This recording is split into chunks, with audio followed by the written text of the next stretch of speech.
Hello and welcome to Series 4, Episode 3 of Saturday Morning Nostalgia. The year's 2013 and we're in the third quarter of that year from July to September. During that period there were 4 key Paper Magic products that were released. Now what I'm going to do for this episode, to avoid this running into a sort of 2-hour video, I'm going to actually shift one of those things over to the next episode. So in this particular episode we'll be looking at Magic 2014, which came out on July the 19th, From the Vaults 20, which was August the 23rd, the Duel decks Heroes vs Monsters, which came out on September the 16th, and the one that I'm going to save until episode 4 of this particular series is the Theros set, which is September the 27th that came out. But I'm going to move that into the October to December episode, because obviously having 2 sets in an episode is quite a lot of stuff to talk about.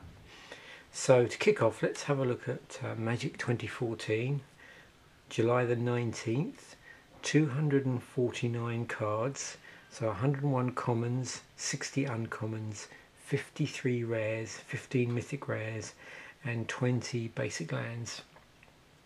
Available in the usual boosters.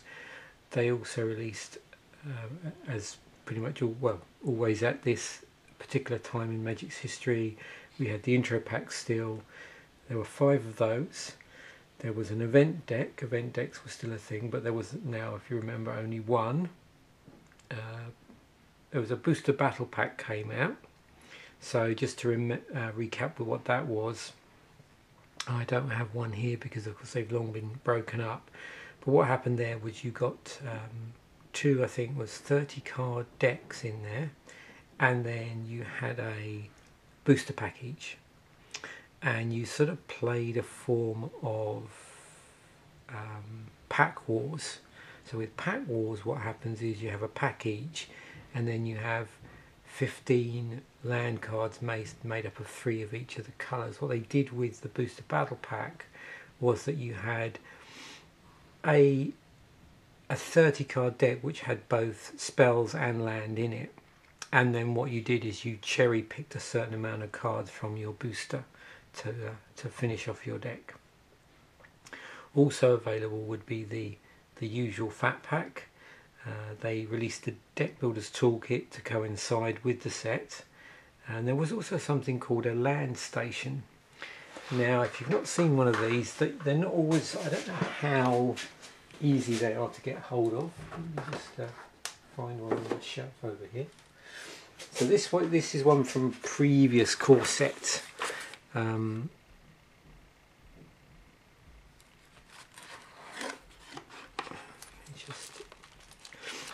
So all it contains is exactly what it says, is land. This was the M11 one. So you have multiple copies of land from a core set. There's 400 in here. The idea is it's a source of land for if you're doing a lot of drafting and you don't happen to have a large supply of basic lands to do that. My initial understanding with this was that the purpose of it was really to make sure that shops and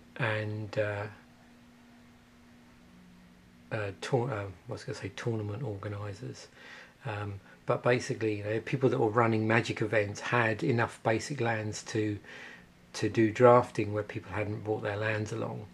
Now, whether it was an intentional or not, that particular product ended up being purchasable from shops, and that's how I just basically bought that. At the time I bought that, I don't have as nearly as much land as I did now, and it was just convenient because I was doing a lot of kitchen tables sealed, and it was just nice to have a ton of land to basically do that.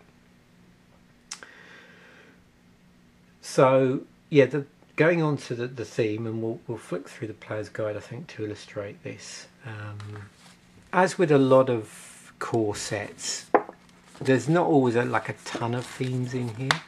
but you normally get at least one thing that they try and focus on.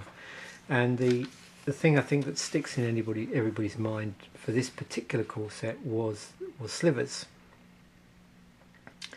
So they brought back slivers with a slight twist. So one of the big things about slivers when in their original form was that they had abilities on them when they did have abilities that affected other slivers, and that was all part of the sliver mechanic, but they affected any sliver that was in play.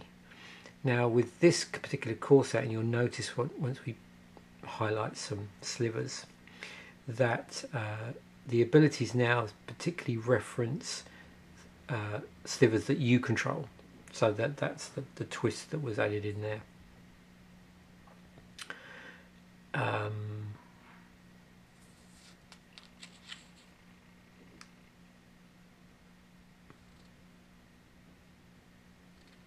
Let me just see that. Yeah, so they're basically the slivers were available across all 5 colours, and they mention here that they've sort of evolved so that they grant bonuses only to slivers you control. So the point with the core set is at this point in Magic's history, you're getting 50% of the cards are reprints and 50 are new cards, which is quite different from the original core sets in Magic, where everything was reprints in a core set. And that was something that happened up to and including 10th, so that will be the one with X rather than M10, because M10 was Magic 2010, but 10th edition was the last set where they were 100% reprints. From M10 going forward, it was 50-50 reprints, 50% reprints, 50% new cards. So with the core set, what you can find in this particular encyclopedia player's guide, it's really sort of back to basics. So it focuses on traits of the 5 colours of Magic. They seemingly all include like a sample deck that you could build.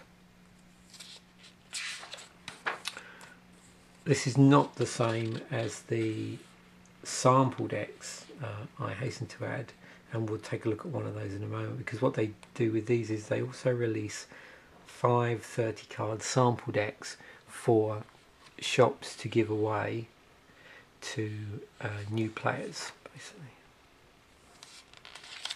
But these are just these really just highlight the strong themes within a colour. What sort of thematically, what things are going to occur most commonly within that colour, that sort of reflect that that particular colour in Magic. But because this is a set that talks about slivers, we've also got an additional deck in here which highlights that particular theme. 10 coolest Magic 2014 cards, a reoccurring feature of these little booklets. So number 1, Chandra Pyromancer, 2, Garrett Caller of Beasts, 3, Archangel of Thune. We've got Battle Sliver, Mutavault, Shadowborn Demon, Scavenging Ooze, Elite Arcanist, Zathrid Necromancer, and Predatory Sliver.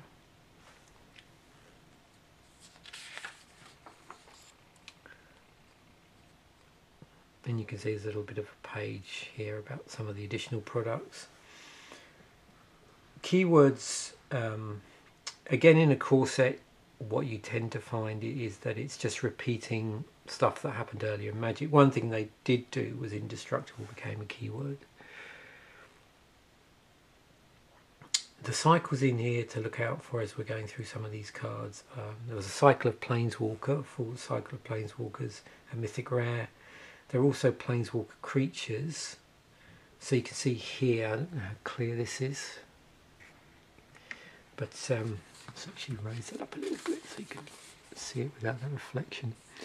So you can see here we've got Ajani as an example. So there's Ajani, Caller of the Bride, and there's Ajani's Chosen. So there's the that's at rare. So mythic rare you've got the Planeswalker, and then at rare you've got a Planeswalker creature. And you'll see that in each of the colours.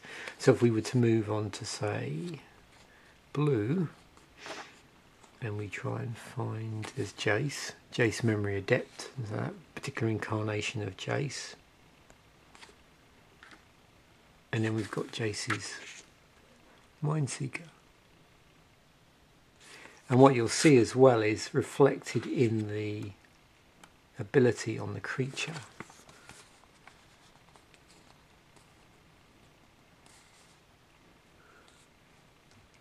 So Ajani, you see its ultimate there, cares about cat tokens. It puts X 2/2 white cat creature tokens onto the battlefield where X is your life total.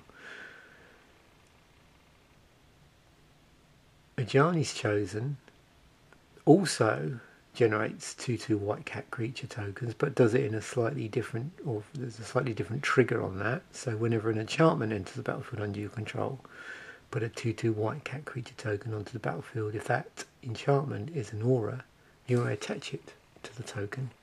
If we contrast that with, say, Jace, so on Jace we've got things like card draw, target player putting the top 10 cards of his or her library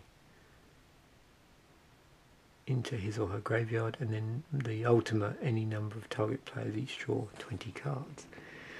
And you look at the corresponding creature, Jace's Mindseeker, creature Fish Illusion with flying. When Jace's Mindseeker enters the battlefield, target opponent puts the top 5 cards of his or her library into his or her graveyard. You may cast an instant or sorcery card from among them without playing its mana cost. So it's basically taking a common ability from the particular Planeswalker and adding a twist. And as I've said, that was something they did in all 5 colours.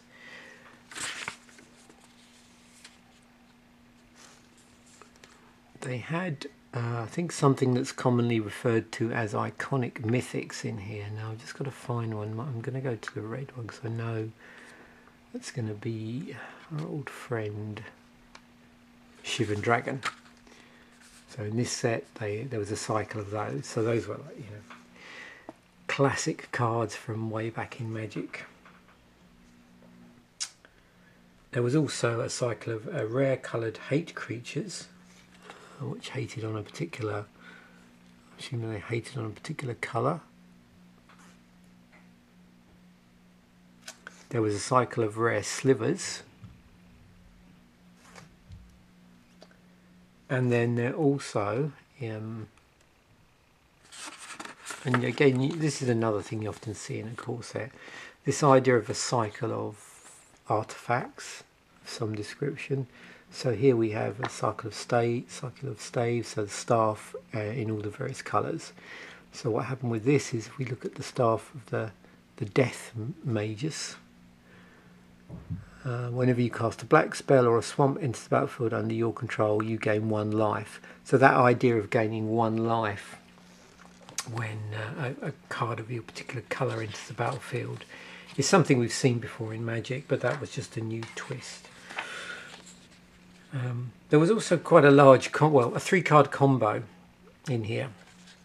And the 3 cards in question were Festering Newt, Bubbling Cauldron, and Bog Brew Witch. So they all worked together to assemble a combo. There were mirrored pairs in here of Dark Favour and Divine Favour, and the set had 5 intro packs, as I mentioned. I didn't buy those. I think after doing the Return to Ravnica blog, I think I've mentioned them multiple times, I was sick of the sight of intro packs. But the 5, if you're interested, were Light Force, white-green, Psychic Labyrinth, which was white-blue, Death Reaper, black-red, Fire Surge, blue-red, and bestial strength, black-green. Now I did actually buy the event deck for this set, which was Rush of the Wild, and we'll be taking a look at that in a moment. Okay, so let's flick through some of these nice rares and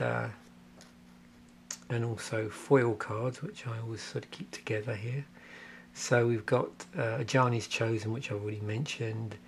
I pulled a Fiendslayer Paladin, which has first strike and lifelink on it. That's a 2/2 for 3, 1 and 2 white. Fiendslayer Paladin can't be the target of black or red spells your opponents control. Remember I said there was rare colour hate creatures in here? That's the sort of thing I'm talking about. Then you had things like Imposing Sovereign, which was 1 and a white, 2/1. Creatures your opponents control enter the battlefield tapped. We've got Domestication in here at rare, 2 and 2 blue, enchant creature. You control enchanted creature. At the beginning of your end step, if enchanted creature's power is 4 or less, sacrifice Domestication. And a nice foil Frost Breath again. You know, Wizards doing well with, I suppose, for want of a better word, you know, not what I would call selective foiling on a lot of cards. And again, I can't see how well it's coming out on the camera, but I think you get the idea of it, and you've certainly seen with Magic cards that I've shown you before. See what the sensory deprivation looks like. I don't know how well the foil stitching there is coming up on camera.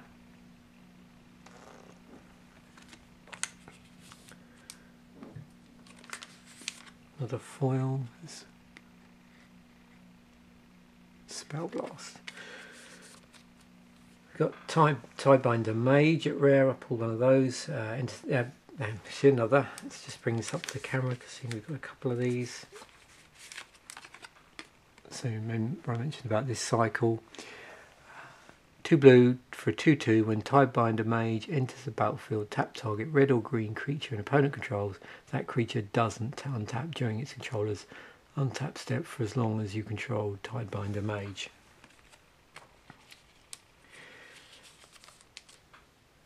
The Mythic was the first one I pulled here. Windreaver Sphinx, 5 and 2 blue creature Sphinx with flying. Whenever a creature with flying attacks, you may draw a card, and that was a 3/7. You can see here by the number of rares. Also, definitely I opened a lot less cards, a lot less boosters than I did in the previous block, and that again was in part because I didn't open any intro packs for this. What else do we have here? Liliana's Reaver. Oh, so that's yeah. I pulled what did I refer to them as a planeswalker creature. So 2 and 2 black with Death Touch. Whenever Liliana's Reaver deals combat damage to a player, that player discards a card, and you put a 2/2 black zombie creature token onto the battlefield tapped. It's interesting. This set seemed to care a lot about bears. 2/2 creatures. Another rare there, Goblin Diplomats, 1 and a red. Tap each creature attacks this turn if able. There's a nice foil Shivan Dragon.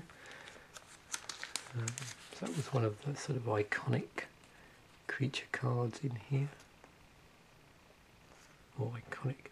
Actually, it says iconic mythics. Maybe I made a mistake there. But anyway, obviously Shivan Dragon was not a mythic, so perhaps I'm getting a bit confused here. But that's not unusual. Thorncaster Sliver, there's a rare sliver. Then we've got a Megantic Sliver. So in the case of Thorncaster, sliver creatures you control have, whenever this creature attacks, it deals 1 damage to target creature or player. And Megantic Sliver, 5 and a green. And that sliver creatures you control get +3/+3. Savage Summoning. Oh, here's a nice Scavenging Ooze. A couple of both foil, that's really quite unusual. So, got 2 foil rares. I'm trying to remember actually, one of the reasons I might have these. Someone can remind me. I wonder if these were given away with a particular gift box, perhaps. but it's real unusual, so that might be the case. So 1 and a green, creature ooze, green, exile target card from a graveyard. If it was a creature card, put a +1/+1 counter on scavenging ooze and you gain 1 life, and that's also a 2/2. And then here's one of our staves, Staff of the Wild Mages, a foil here. Again, I don't know if you can catch the foiling there on the vine that's running down there. This is the green one. And then 1/3 of our 3-card combo. So this is Bubbling Cauldron. So this was the one that was at uncommon. So what you had, the Festering Newt was at common. This was at uncommon, and then the Bog Brew Witch was the rare one. So with this, 2 to cast, 1 tap, sacrifice a creature, you gain 4 life. 1 tap, sacrifice a creature named Festering Newt.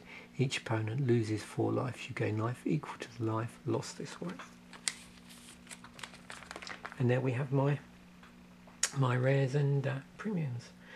So let's move on and take a look at the bulk stuff, which will give us a bit more insight into the set. So all carefully sorted here. You can see not many. Big difference from the Ravnica block.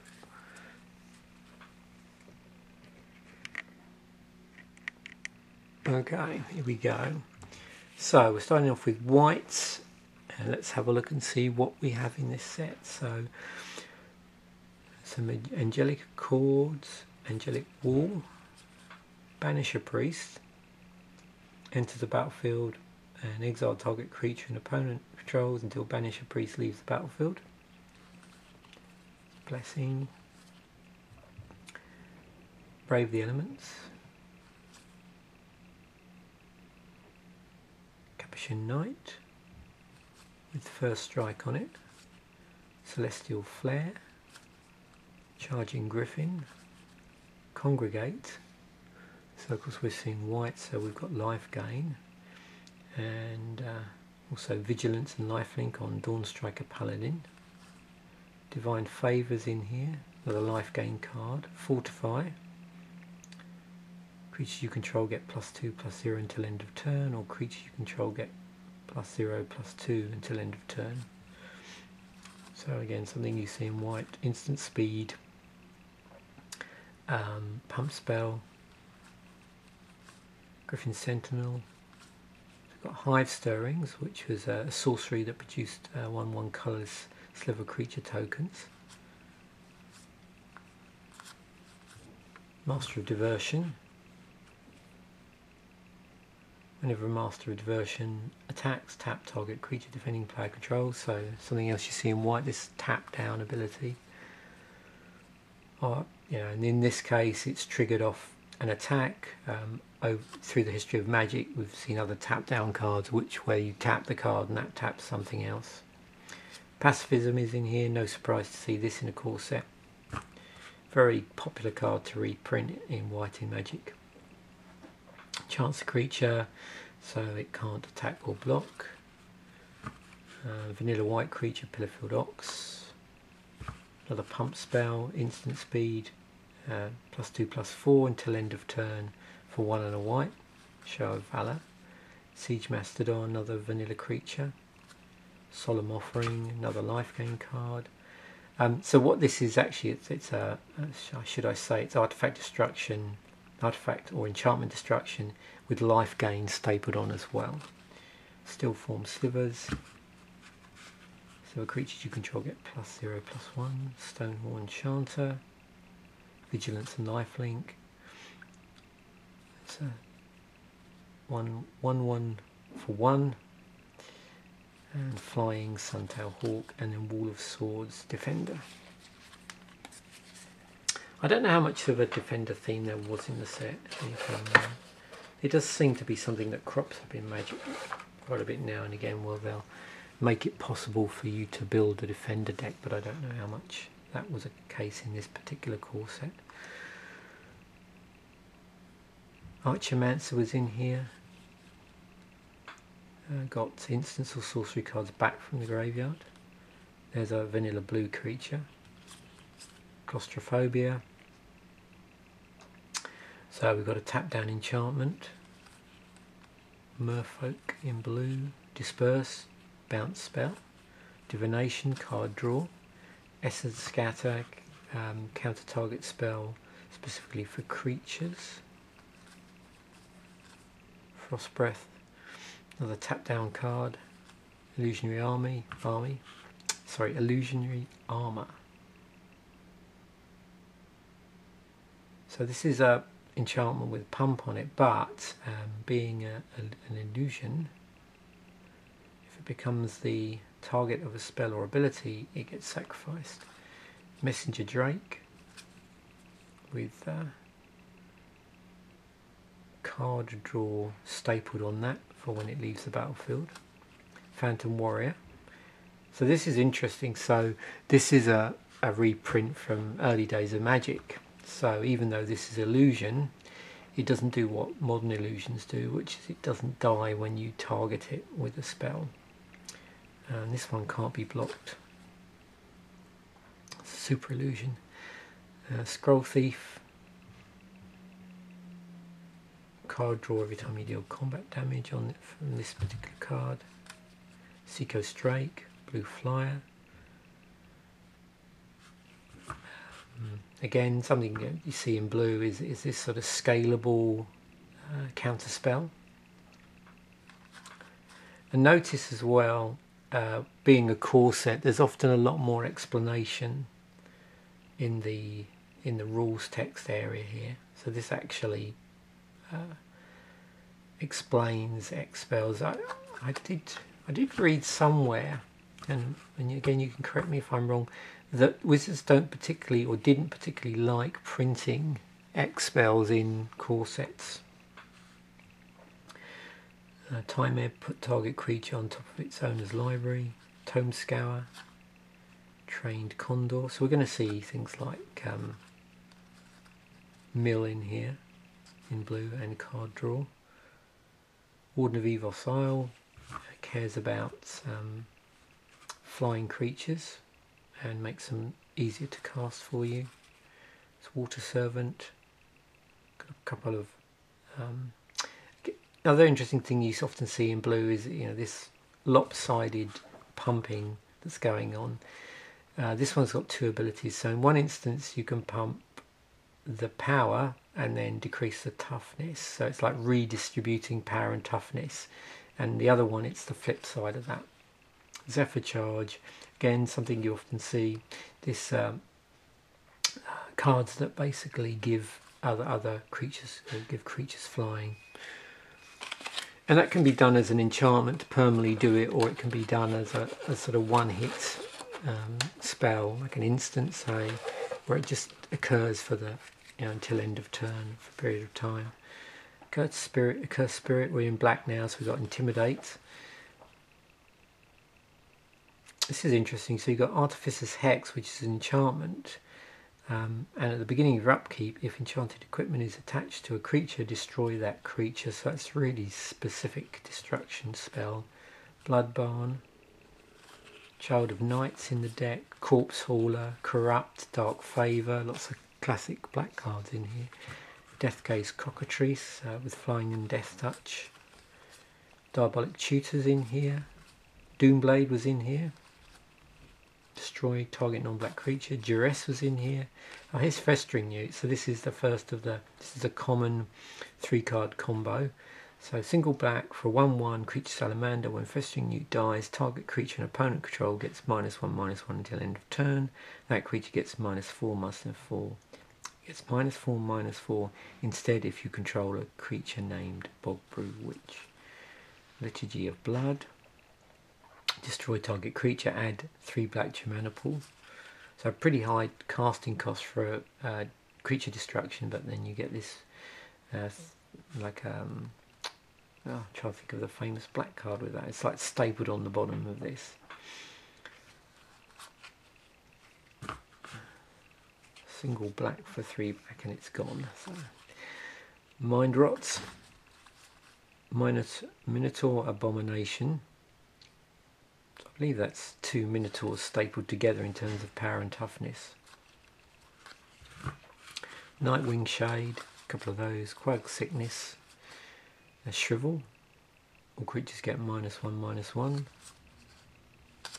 And an Undead Minotaur. So you can see that's a 2/3, and the stapled together Minotaur, as I think I called it, was 4/6. Ring Flesh, -3/-1.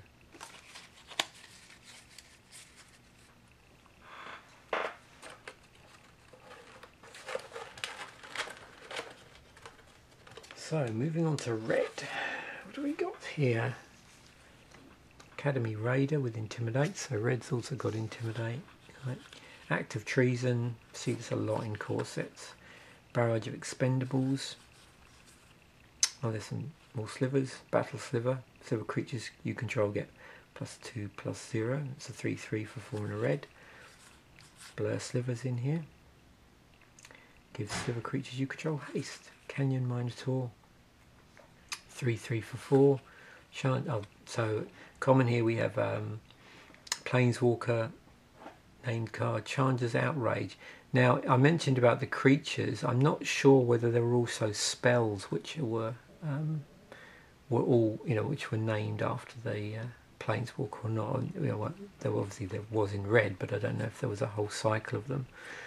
Cyclops Tyrant, Intimidate, Demolish, destroy target artifact or land, Dragon's Egg, Dragon Hatchling, Flames of the Firebrand, Goblin Shortcutter, Molten Birth, put 2/1/1 red elemental creature tokens onto the battlefield, then flip a coin. If you win the flip, return Molten Birth to its owner's hand. Pitchburn Devils, 4 and a red for 3/3. When Pitchburn Devils dies, it deals 3 damage to target creature or player, so you're seeing direct damage stapled onto this one. Regathan Firecat, this is one of the vanilla creatures in red. Seismic Stomp, Shock, single red, 2 damage to target or player, target creature or player. Smelt, destroy target artifact. Striking Sliver, Thunderstrike, Wild Guess, and Young Pyromancer. Whenever you cast an instant or sorcery spell, put a 1/1 red elemental creature token onto the battlefield. So that's the second card that mentions elementals. So it looks like there was a token generation theme, well, for want of a better word, going on here as well. We're seeing that in various colours. Advocate of the Beast,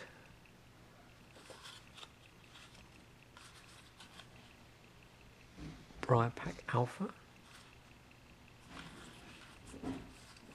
Brindle Boar, so that's our vanilla, one of our vanilla creatures in green.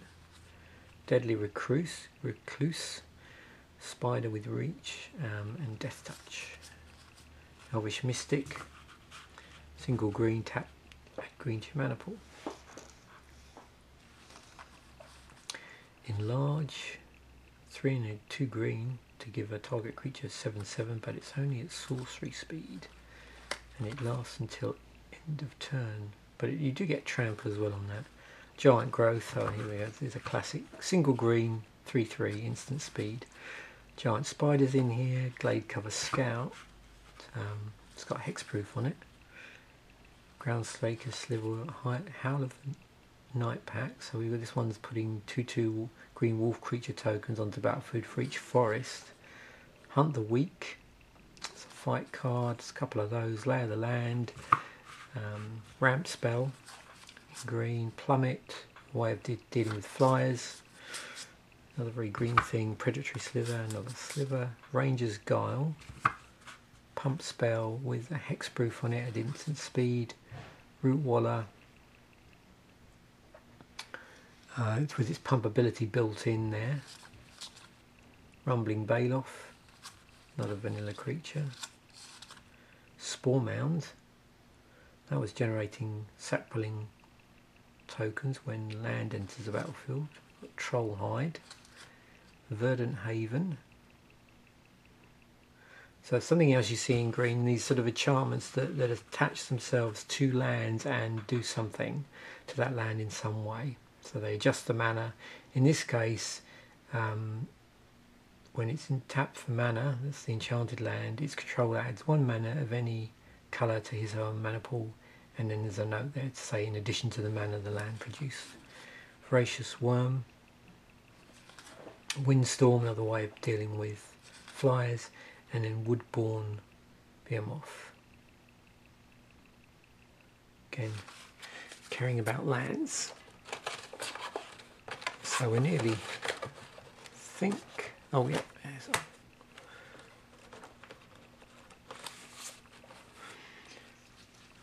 So we've also got our artifacts here. So Elixir of Immortality was in here, Millstone was in here.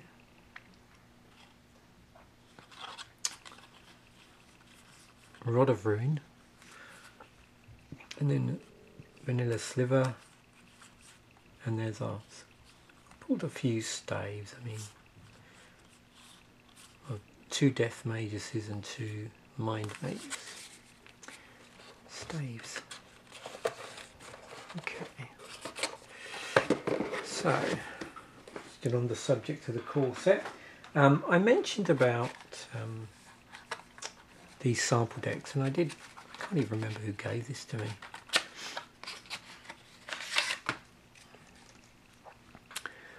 So you can see here, these are all going to be at common and uncommon. Nothing, you know, no rares or mythics in these. 30 cards, and they're just basically pulled from the core set.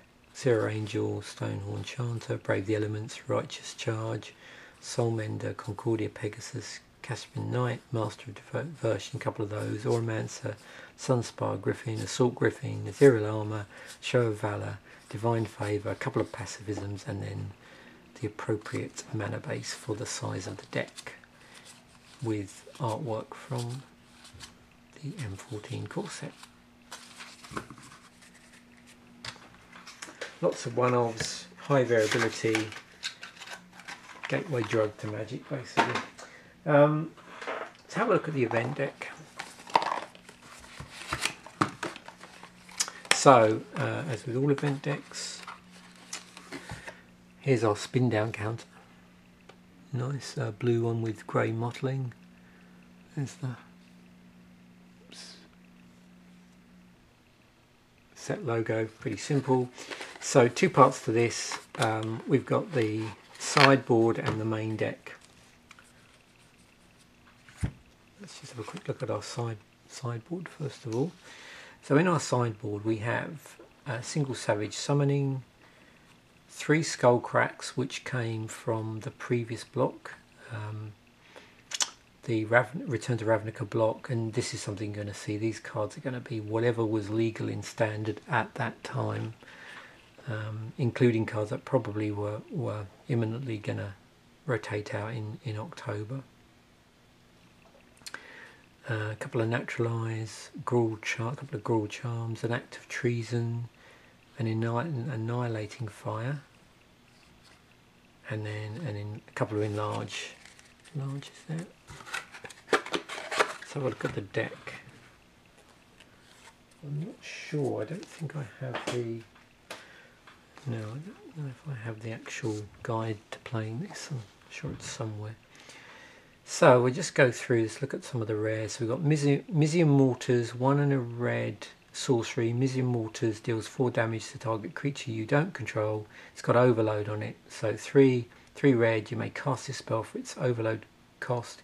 If you do, change its text by replacing all instances of target with each.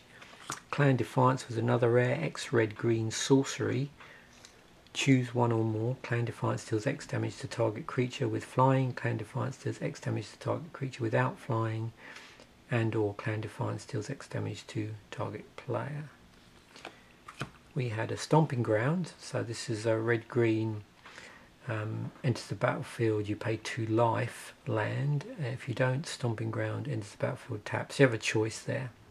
So 2 life, you're basically shocked. So hence the term Shockland.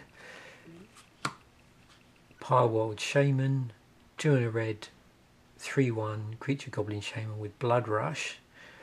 So that's 1 and a red, discard Pilewild Shaman, target attacking creature gets +3/+1 until end of turn. Whenever one or more creatures you control deal combat damage to a player, if Pilewild Shaman is in your graveyard you may pay 3. If you do, return Pilewild Shaman to your hand. Wild Beastmaster, 2 and a green, creature human shaman, whenever Wild Beastmaster attacks, each other creature you control gets +X/+X until end of turn, where X is Wild Beastmaster's power. Ogre Battle Driver, 2 and 2 green for a 3/3 creature Ogre Warrior, whenever another creature enters the battlefield under your control, that creature gets +2/+0 and gains haste until end of turn. Deathbridge Goliath, 2 and 2 green for a 5/5 creature insect with Scavenge on it, so 4 and 2 green. Exile this card from your graveyard, put a number of +1/+1 counters equal to the card's power on target creature, scavenge only as a sorcery. So you can see we've got a lot of one-of rares there. This is something I'd noticed with these event decks, a trend. So when they first started, there was a lot more consistency in the deck. Now obviously there were some certain versions of a deck, event decks, where there was a reason why there were one-offs. But it's something, you certainly did notice the earlier decks were a lot more consistent, or seemed a lot more consistent. With this one, when I was sort of sorting it, I did notice like there's lots of 1s and 2s in here.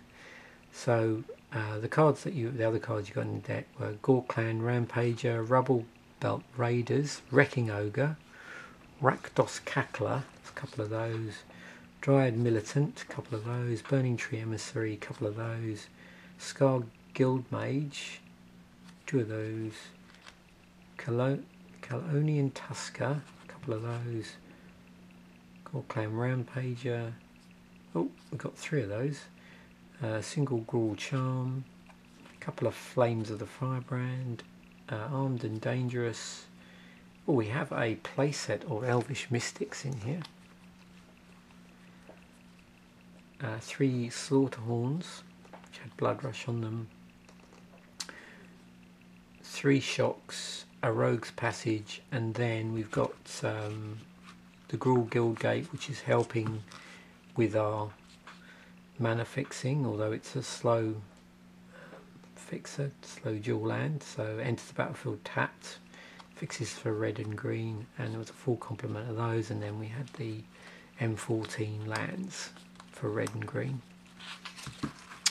So basically a red-green aggro deck, lots of sort of pumping spells that were playing on certain themes and abilities which were a feature of that particular group of sets that were around at that time.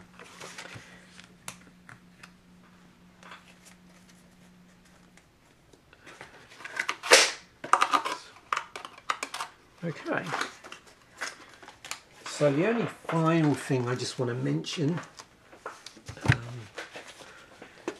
is I did say that they synchronized the toolkit release with this particular set.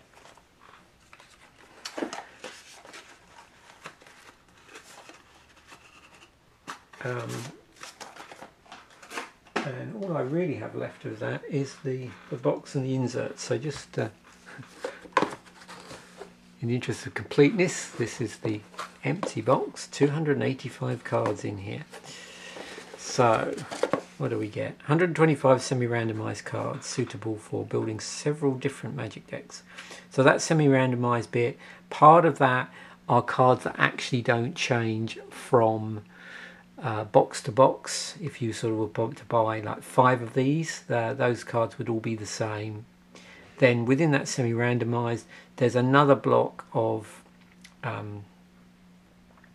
4 lots, I think 10 cards sandwiched between a play set of a particular mana fixing land, and those did change, but they were only pulled from like a finite amount of cards. like a pool, if you like, and I'll show you in a moment. I've got the insert.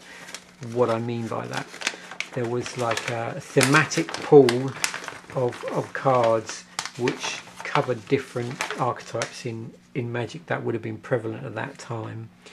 So that's a semi-random. Then there were 4 15-card boosters from different sets, again, that were around at the time this was released. It's 100-card basic land and a deck builder's guide in here. So let me just show you on camera.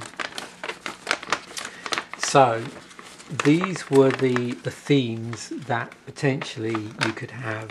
So you got 4 of these in your toolkit, and it was sort of random.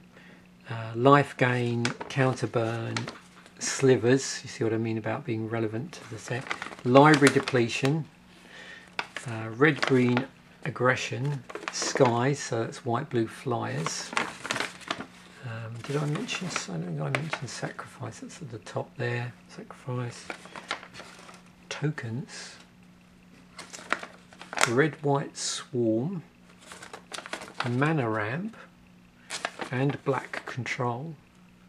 Now obviously, you know, quite a few of those, so if you're thinking about blue white flyers, they never really go away. I mean, there's always I tend to find there's always a blue white flyers deck somewhere in a set if you're drafting. And then other things like, you know, red green aggro, like black control decks, that sort of thing, blue black, although it doesn't mention there, like things like blue black control, that sort of stuff. But obviously there's other things in there that were very much indicative of that particular period in Magic, particularly things like, you know, mill. There's always a few cards in a set which do have mill, but with the, you know, fact the core set had millstone in it, obviously that's going to be bumped up a bit. And there were probably other cards in the sets around that period which also contributed to that theme. So if we move on to From the Vaults 20, so I didn't buy this. I can't remember how the conversation went in a shop once. There was I think I asked the price on this, and I was told that it was $230, and there was someone standing next to me, and they said you could call that rather excessive, and I said, yeah, you could call it $200 excessive. Actually it was $240, because I think they got like $34.99 or something like that. So anyway, these get bumped up. But what I did do is, just in the interest of this particular video, I pulled out some copies from somewhere. I think I probably ordered these online quite a few months ago, actually, when I knew I'd be doing this. So nothing too amazing and too expensive here. Just basically, again, so you can see the foiling. These have been kept fairly flat. When I got these, wherever they'd come from before, they'd really taken good care of them, and they were actually in one of those these sort of things. You know, the sort, I mean, these sticker things kept flat. I mean, here's some we're going to be probably talking about in a later video. Chroma's Vengeance was part of the 20, so that's 4 and 2 white. Destroy all artifact creatures and enchantments with cycling 3. That's at sorcery speed. Char was another one. 2 in a red instant. Char deals 4 damage to target creature or player and 2 damage to you. And then Crawl Out Ultimatum. 2 blue, 3 black, 2 red. Sorcery. Target opponent sacrifices the creature, discards 3 cards, then loses 5 life. You return a creature card from your graveyard to your hand, draw 3 cards and gain 5 life. What else can we say about this? So what they did with this, rather than, I think it's the usual 15 cards, they did 20 because it was celebrating 20 years of Magic. 20 influential Magic cards, 1993 to 2012, and 7 of them had new art. And the cards were Dark Ritual, Swords to Plowshares, so this is 1 for each year. Hymn to Torak, Findhorn Elves, Impulse, and the Hymn to Torak was new art, the Findhorn Elves was new art, Impulse was new art, Wall of Blossoms, Thran Dynamo, Tangle Wire with new art, Fact or Fiction, Chainer's Edict had new art, Achroma's Vengeance, the one I've got here, had new art, Gilded Lotus had new art, Ink Eyes, Servant of Oni, and then was Char, Venser Shaper Savant had new art, Chameleon Colossus, Cruel Ultimatum, another card I got here, that had new art, Jason Mind Sculptor, Green Sun Zenith, and Kessie Wolf Run. So there we go. That was the From the Vaults 20, which I believe they are discontinuing From the Vaults and introducing something else themed around Planeswalkers. So I think it's going to be foil cards, but different theme. Okay, last thing. One of my favourite products, Duel decks. Sad to see these go. I'm sure they'll just get rid of them and then they'll bring them back again, which is what they tend to do with a lot of stuff. Okay, so Heroes versus Monsters. Let's start off with the Heroes. Red, white, cards from all over Magic's history. Lead card was Sun Titan with alternative artwork. So let's have a look at this deck. Okay, you can see the foil on there. You see the different artwork. 4/2 white, creature giant, 6/6 with vigilance. Whenever Sun Titan enters the battlefield or attacks, you may return target permanent card with converted mana cost 3 or less from your graveyard to the battlefield. Figure of Destiny. One thing I noticed about and you get this a lot with Duel decks, there's a number of interesting EDH cards in here. Got Figure of Destiny. So this is this. I think I'm just trying to think whether this is considered to be like a precursor to Planeswalker type cards. Actually, I think no, Planeswalkers were already out around this period, but this was where Wizards were playing around with cards where you sort of invest mana into a card to make it better. So particularly creatures. So it's red, white, 1/1, and then if you pay red, white, Figure of Destiny becomes 2/2 Kithkin Spirit. If you pay 3 red, white, then if it's a spirit, it becomes a 4/4 Kithkin Spirit Warrior, and then you pay 6 red, white. I think that is, yeah. If Figure of Destiny is a warrior, it becomes an 8/8 Kithkin Spirit Warrior avatar with flying. Actually, I've just remembered what this to me seems like a precursor to, and that's the leveling up from what's it, World Wake, I think. Anax and Cymede were in here. 1 red, white, legendary creature, human soldier, first strike, vigilance with heroic. Whenever you cast a spell that targets Anax and Cymede, creatures you control get +1/+1 and gain trample until end of turn. Another thing I seem to remember they do, and I'm doing this all from my rather cloudy memory nowadays, is often in these decks you'll get, I suppose, spoilers for upcoming sets. So this came out before the Theros block, which was the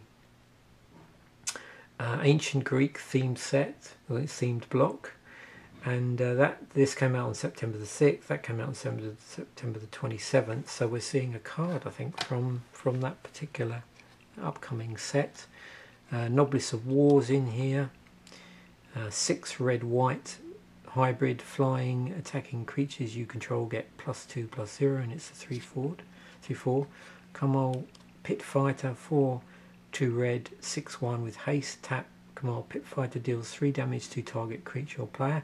I think that was also the lead card on a red theme deck from 10th edition, maybe. Winds of Wrath. Destroy all creatures that aren't enchanted. They can't be regenerated. 3 and 2 whites. And then we're moving on to our other rares here, or other rarities. So our uncommons, uncommons. Fencing Ace. as I've mentioned on numerous occasions, we're going to see lots of 1s and 2s here. Stun Sniper, a couple of those.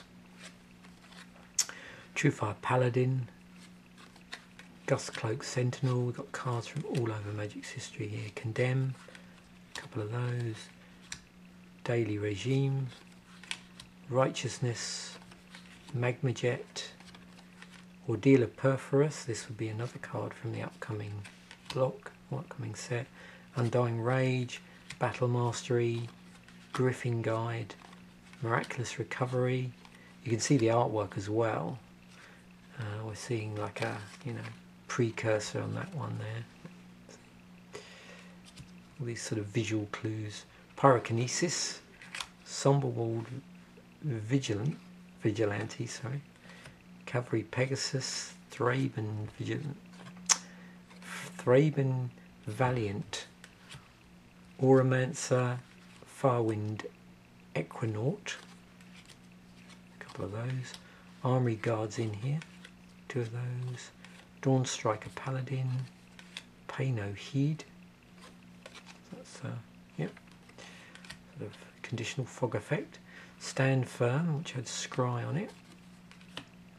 Bonds of Faith, Moment of Heroism, Smite the Monstrous, and there's a couple of new Benalia, so those are in here. We've got Boris Guildgate, because we've got a red, this is the red-white deck, as I think I mentioned. So we've got 2 of those, and then our red-white mana base.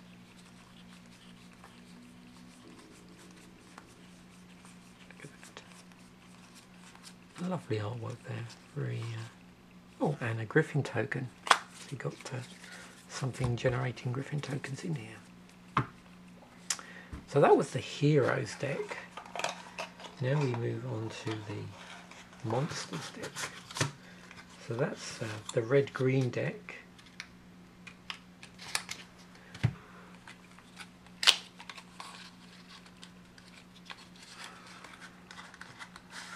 Lots of lovely magic sound effects here, opening boxes and flicking cards.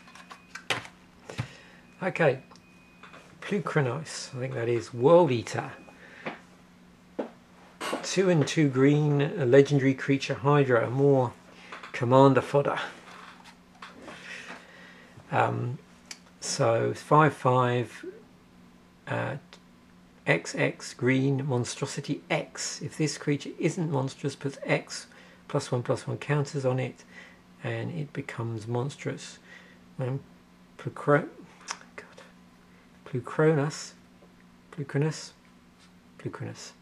World Eater becomes monstrous. It deals X damage divided as you choose among any number of target creatures your opponents control. Each of those creatures deals combat equal to its power to Plukranos. Troll Aesthetic. 1 and 2 green. Creature Troll Shaman. 3/2 with hexproof. 1 and a green regenerate. Deus of Calamity. So we're seeing in both decks these hybrid mana cards. So 6 red-green with trample. It's red-green hybrid. Whenever Deus of Calamity deals 6 or more damage to an opponent, destroy target land that player controls, and it's a 6/6. Conquering Manticore, 4/2 red creature Manticore with flying.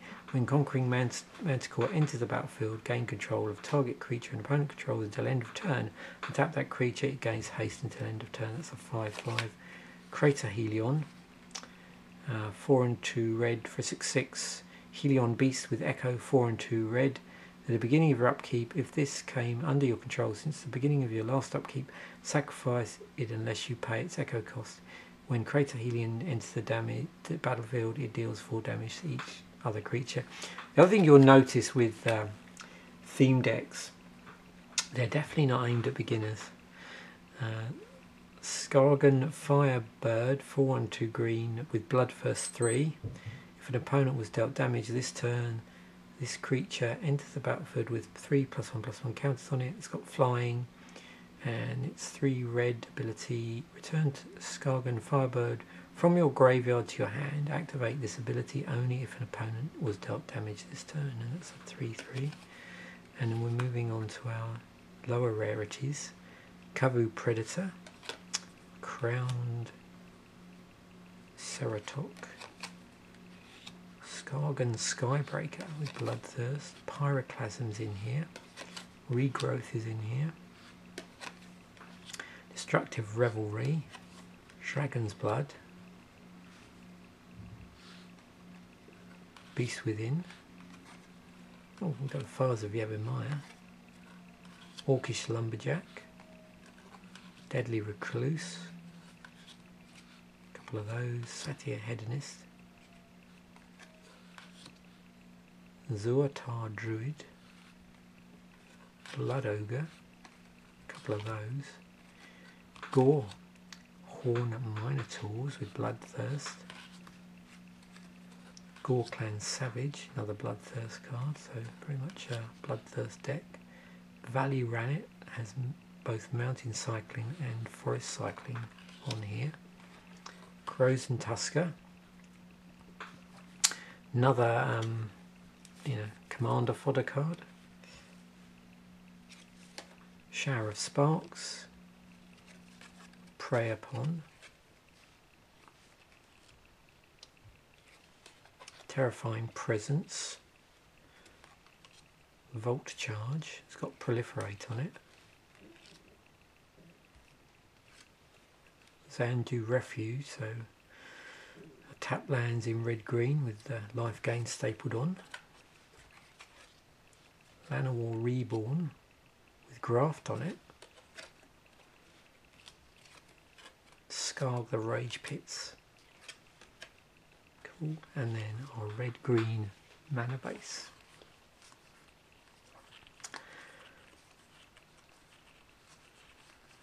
Yeah, I'm definitely going to miss this.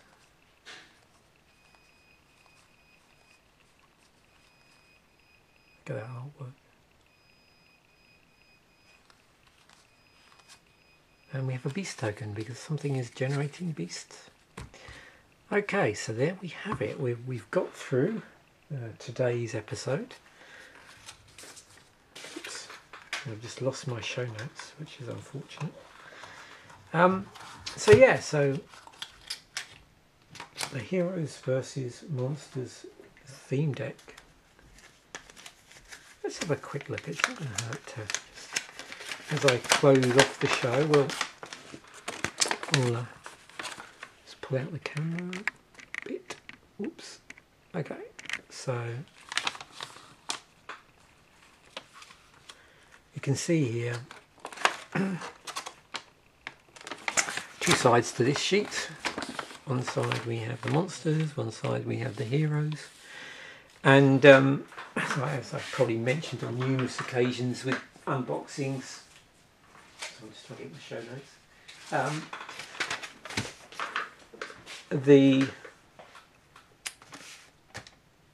You nicely listed all the different sets here. So, you know, I think if you're like me, one of the things happens is I look at these decks and go, oh yeah, I should take a look at Dissension, or I should take a look at Lorwyn again. There's probably some interesting cards in there. So you can see it's just pulling down, you know, sets that really synergize well, obviously, with the particular themes in here. And so therefore, if there is a particular theme you really enjoy when you're playing this deck, then, you know, I think there is a tendency to often say, well, there's a lot of, you know, Innistrad in here, or Return to Ravnica, or there's some Eventide block, those sort of two sort of mini blocks that they did around that time, and sort of going off down and looking at, you know, old decks from that period, maybe stuff that was played in tournaments, or just basically stuff that was sort of popular in that particular meta. And we flip over, and we've got our red green stuff again all over the place. We've got stuff, you know, going back to Urza's Saga. Even here, like, we've got a regrowth from limited edition alpha. There we go. So yeah, I hope you've enjoyed today's episode. Sunday morning nostalgia, July to September. And like I said, we're just going to flow the Theros set over into the next episode, so we've got something. So at least we've got a set to talk about in that particular one. So I try and split it so there's one set in each of the episodes. And we talked about Magic 2014 today, from the Vaults 20, Dual Decks, Heroes versus Monsters. Thanks for watching. Bye for now.